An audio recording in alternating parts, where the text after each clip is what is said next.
Welcome back, everyone. This is the summary of the first Soviet impulse of September, and I've just left the two pawns there so you can see where combat took place.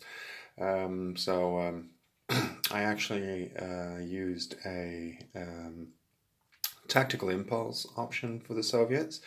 I was thinking of using a pass because in a way they're not in a hurry and that would save me headquarters activations, but strange as it may seem, then again if you think about it, it's actually logical. In this case, the Germans would probably want the month to be over as quickly as possible because they are the ones who are, having to deal with really stretched supply lines and front lines, and the Soviets have, are in a better position as far as that's concerned. So I didn't play a pass for the Soviets because I was afraid that the Germans would be the same, taking them to October, which would, normally the Germans should, at this time of the war, want the good weather turns to last as long as possible. But in this case, it's obviously not true because they are the ones most under pressure. So that's why I decided to activate two Soviet headquarters after all, the northwest headquarters here and the west headquarters there. They shuffled around a couple of units, exchanging, I believe, a red unit for a white one or something like that.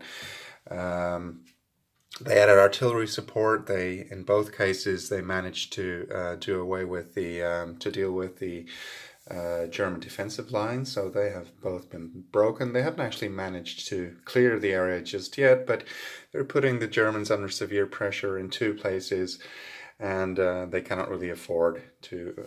That is, the Germans cannot really afford to have a breakthrough happen there. And as you can see, they do not have the initiative disc anymore because they gave it up on the previous turn, or impulse obviously, and so that makes their options really limited. So just keeping the pressure on for the Soviets will go a long way in towards bleeding the Germans dry, really. The only thing that I kind of forgot to take into account for the Germans is that this unit could retreat, but well, not retreat, but it's called disengage.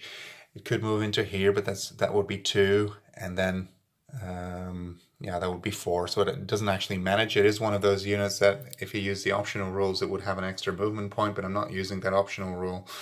So 1, 2, 4.